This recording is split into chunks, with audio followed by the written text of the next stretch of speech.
চোখের নজরে এমনি কইরা একদিন খইয়া যাবে, জোয়ার ভাটায় পইরা দুই চোখ নদী হইয়া যাবে।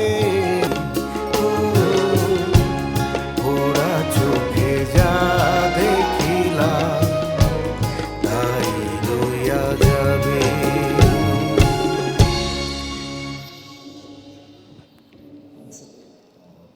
আমাদের এটা একটা অমর সৃষ্টি, অমর গান আলাউদ্দিন আলী স্যারের এবং সৈয়দ আব্দুল হাদী সাহেবের গাওয়া অসাধারণ একটি গান।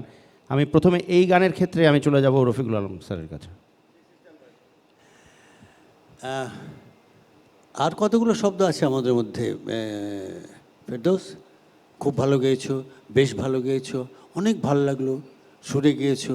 আর তো কোনো শব্দ নেই রে বলার, কারণ এরা যে পর্যায়ে চলে এসছে ওদেরকে তো এই সমস্ত কথা বলা ছাড়া তো আর কোনো উপায় নেই। ভাই, তুমি সত্যি খুব ভালো গেয়েছো। এবং আলাউদ্দিন আলীর কম্পোজিশন, আলাউদ্দিন আলী যেখানে হাত দিতেন, হারমোনিয়ামটা কিংবা পিয়ানোতে হাত দিলেই একটা মেলোডি বের হয়ে আসতো।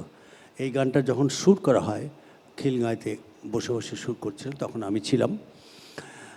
খুব সুন্দরভাবে তুমি আলাউদ্দিন আলীর মেলোডিটা তুলে আনতে পেরেছো এবং হাদি ভাই তো অসাধারণ গেয়েছেন। সেই মেলোডিটা তুমি তুলতে পেরেছো, আমি খুব খুশি। Thank you sir. Mitali Mukherjee.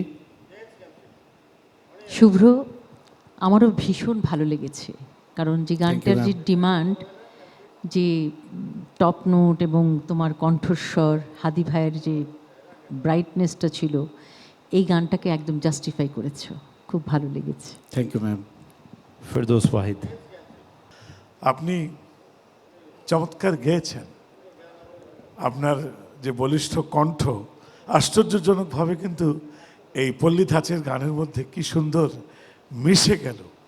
কেন ওই যে রফিক সাহেব বলছিল যে আলাউদ্দিন ভাইয়ের কথা, আলাউদ্দিন সাহেব এমনই একটি মানুষ যে আমি না, শুধু সবাই বলে মেলোডি কিং। উনি যেটা করে, ছোটোখাটো মানুষটির ভিতরে কোথায় যে এত সুর লুকিয়ে থাকে এটা খুঁজে বার করা মুশকিল। আপনি তার গান গেয়েছেন এবং বিচারকদের প্রশংসা পাচ্ছেন। আর আমার কি বলার আছে, এখন বাকিটা কিন্তু ভাগ্য। Thank you. Thank you sir. Thank you.